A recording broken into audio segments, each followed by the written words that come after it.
Programang ito ay rated SPG. Striktong patnubay at gabay ng magulang ang kailangan. Maaaring may masiselang tema, lengguwahe, karahasan, sexual, horror o droga na hindi angkop sa mga bata.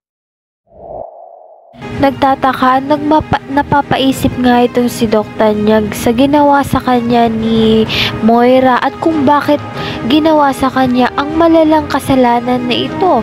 Kaya naman nga itong si Doc Tanyag ay tinawagan nga itong si Annalyn dahil nga desidido na nga siyang kasuhan nga itong si Moira at pagbayarin nga sa mga ginawa niyang kasamaan dito nga kay Doc Tanyag at pati na nga rin sa ginawang masama niya dito kay Annalyn at kay Lynette.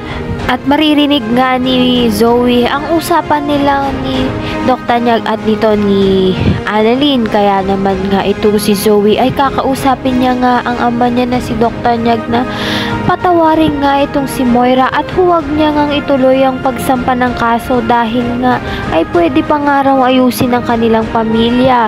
At dito na nga'y matutunghayan nga ni Doc Tanyag na si Zoe ay hindi nga niya tunay na anak at malaking posibilidad na isama rin nga ni Doc Tanyag itong si Zoe sa pagpapabayad nga ng kasalanan at kasuhan niya nga rin itong si Zoe kasama nga nito ni Moira dahil nga nakikipagtulungan nga itong si Zoe upang gawin ang mga kasamaan nga ni Moira.